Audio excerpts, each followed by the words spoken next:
ይሄ ነገርኳችሁ እውነተኛ ታሪክ ነው። እስኪ መተከል ላይ እናቱ ወይ እህቱ ያልሞተችበት ወንድሙ ያልተገደለበት አጎቱ ያልተፈናቀለበት ያልተሳደደበት የት አለ? ወለጋ ላይ ጉራ ፈረዳ ላይ በጅምላ የአማራን ህዝብ ቀብረውታል፣ ገለውታል። 17 የዩኒቨርሲቲ ተማሪ ሴቶች ዳበዛቸው ጠፍቷል። አባቶች የነዚያ ተማሪ አባቶች አልቅሰዋል፣ ሰቅሰቅ ብለው አልቅሰዋል። ይሄ ሁሉ ፍዳ ጎበዝ የሚደርስብን አማራ ስለሆነ ነው። እኛን እኮ ነጩም ጥቁሩም ነው የሚጠላል፣ ነጩም ጥቁሩም። እናታችን ነፍሰ ጡር እናቷ ሆዳቸውን ቀዶ ሽል ያወጣ አማራ የሚባለው ከውስጥ እንዳይፈጠር ስለሚፈልግ ነው። ይሄን እየሰማ ይሄን እያሰበ የማይነሳ ትውልድ ካለ እሱ ልጅ ሳይሆን እንግዳ ልጅ ነው። በአባቶቻችን ይሄ ልጅ ሳይሆን እንግዳ ልጅ ይባላል። ነጀግናው ምኒልክ እና አፄ ቴዎድሮስ እነ በላይ ዘለቀ ኢትዮጵያን አማራን አስከብረው ዘላለም የሚኖሩ ዛሬ የምናነሳቸው ጀግንነታቸው ነው። የአድዋ ድል ላይ አፄ ምኒልክ እያንዳንድህ ነው ያለ አዋይ ሲያውት እያንዳንድህ ጦርነቴ በዚህ ቀን ነውና እንድትገኝ በዚህ ቀን ያልተገኘ ማርያምን አልምርህም ነው ያለው። ማርያምን አልምርህም። እኛም ባንዳውን ማርያምን አንምረው። ይሄ ፋኖ በየቦታው የሚወድቅ ያባቱ አይደለም፣ ያባት መጥቶበት የእናት መጥቶበት አይደለም። እናቴ እህቴ ወንድሜ አባቴ አንገቱን ቀና ብሎ እንዲሄድ ነው። እናቶች መንገድ ላይ ወልደዋል፣ ጎበዝ ዛፍ ስር ወልደዋል። የሞቀ ቤታቸውን አፈናቅሏቸው ነው። በድለው አይደለም አማራ ስለሆኑ። ወለጋ ላይ ሙስሊማን ሲገላት ህፃኗን ወላሂ ይሄን ከእንግዲህ አማራ አልሆንም እንዳትገለኝ አለችው። ግን ገደላት። በእምነቷ አይደለም በአማራነቷ ነው። እኛ ግን አገው አማራ ሙስሊም ቅማንት እያለ መንግስትን ይከፋፍለን እንባላለን። በህዋት ዘመን ጎንደር ላይ ቅማንትና አማራ ብላ ሲያፋጀን ኖረ። ዛሬ ደግሞ አገውና አማራ እያለ አገው ሸንጎ የሚባል አቋቁሞ ሲያባላን ኖረ። ይታያቸዋል እጃችን። ይህ እጃችን አማራ ነው። በአማራ ወክሉት። አንድ ጣታችን ቢቆረጥ ወደለ ነው አይደለም 5 ጣት። ስለዚህ ሙስሊምም ቢሞት ክርስቲያንም ቢሞት አገውም ቅማንትም አማራ ሲሞት ይጎላል የሆነ ነገራችን። ጎበዝ መተከል ላይ ማለት ሻሸመኔ ላይ ሰው ገለው እንደ ኢየሱስ ክርስቶስ እንደተሰቀለው እነሱ ግን እንደዛ ዘቅዝቀው ሰቅለውታል። እኛ ባይናችን ያየነው በእኛ ትውልድ በእኛ ዘመን ይሄን አይታችኋል፣ ሰምታችኋል። ጎበዝ አማራ ስለሆነ ነው ሬሳው እንኳን ጅብ የሚበላው ሬሳው እንኳን የሚዘቀዘቅ በክብር እንኳን አይቀበርም አማራ። ይሄ ሁሉ ግፍ ተፈጽሞብን ነው ጎበዝ አማራ ፋኖ ፈንድቶ የተነሳው። በጣሊያን ወረራ ጊዜ አድዋ ላይ አንበርክኮ ሰዳቸው በ40 ዓመታቸው።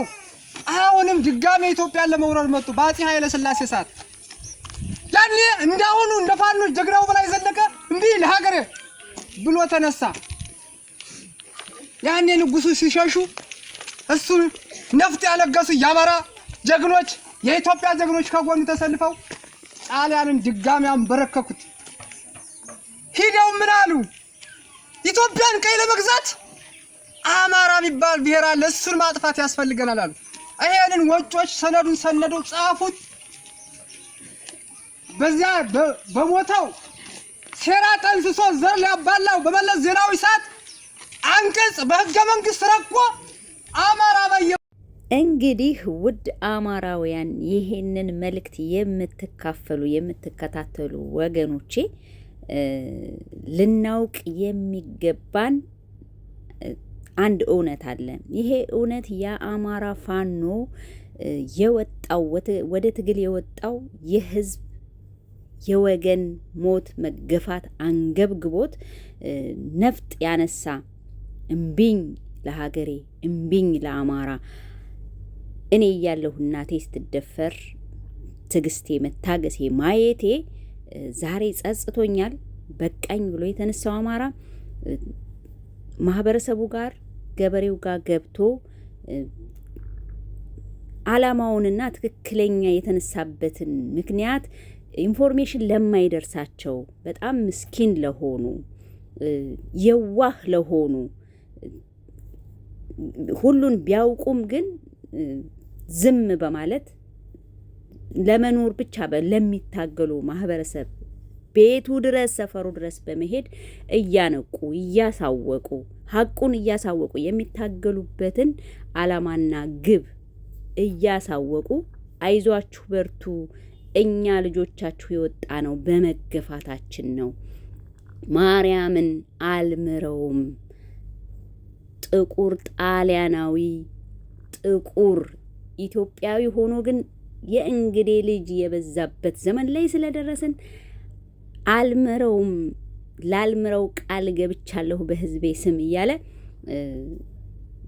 እውነትን እያሳወቀ የደረሰብንን በደልና ግፍ እያሳወቀ እየነገረ እውነቱን ሀቁን እየመሰከረ ስራ እየሰራ የማንቃት ስራ የማብቃት ስራ አዎ ትግሉ ዳር እንደሚደርስ ደግሞ ማረጋገጫ እየሰጠ በክንዳችን ድላችን ይበሰራልና ለዚህ ድል ደግሞ እናንተም ጀግኖች ናችሁ።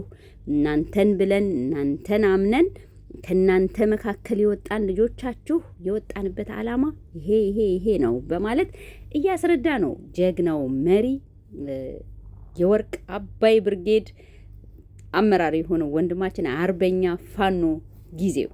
አዎ ወንድማችንን እንወደዋለን፣ እናመሰግናለን። በእውነት ለወንድሞቻችን ለፋኖ ወንድሞቻችን ክብር ምስጋና ይገባቸዋል። እነሱን የሰጠን ዘራችን ዝም ብሎ እንዳንጠፋ ዓለም ሲተባበርብን ነጭ ጥቁር ሁሉም ሲተባበርብን በሚዲያ እኛም እንዳንታይ ሲያጠፋን ዓለም ሲተባበርብን ወንድሞቻችንን ግን ያስነሳልን በዚህ ዘመን የፋኖ ትውልድ አባልም ያደረገን የዚህ ዘመን የዚህ ትውልድ አባል ያደረገን አምላክ የተመሰገነ ይሁን። በእውነት በፋኖ ወንድሞቻችን ምክንያት እነሱን ለኛ ስለሰጠን አምላካችንን እናመሰግናለን። ዘር፣ ሃይማኖት፣ ቀለም ሳይለየው የአማራ ፋኖ ግፍ መስራትን እንጂ ግፈኛን የማይፈራ ሆኖ ተነስቶ ዘራችንን ለማትረፍ ትግል ላይ ነው ያለው። በእውነት የአማራ ፋኖ ጫማውን ሳያላላ ውሎ እያደረ ነው። እንግዲህ ረዥም ኪሎ ሜትሮችን በእውነት በጣም በሚገርም ሁኔታ የረዥም ኪሎ ሜትሮችን በእግሩ እየተጓዘ ማህበረሰቡ ጋር እየገባ እንደዚህ እያነቃና እያበቃ ይገኛል። ወንድሞቻችንን ሞተን እንወዳቸዋለን። አዎ የአማራ ፋኖ ይችላል። ድል ለአማራ ፋኖ፣ ድል ለጀግኖቻችን በአራቱም አቅጣጫ ጎጃም፣ ጎንደር፣ ወሎ፣ ሸዋ ዋጋ የሚከፍሉ ወንድሞቻችንን ክብር ይስጥልን። እንወዳችኋለን። ታሸንፋላችሁ፣ ትመጣላችሁ፣ እንጠብቃችኋለን እንላለን። እኛ ደግሞ ወርቶቻቸው አዎ እንጠብቃችኋለን። የዚህ ዘመን የአደጋ ጊዜ ተጠሪዎቻችን የአማራ ፋኖ አባላት በሙሉ እንወዳችኋለን። ፋኖ አርበኛ ጊዜውንም እናመሰግናለን። ለምትሰሩት ስራ ክብር ይስጥልን። ድል ለአማራ ፋኖ፣ ድል ለእናንተ ይሁን እላለሁ። ሰላም ሁኑ። ከሴት ሚዲያ ነው ያስተላለፍኩላችሁ። ሚያዝያ 27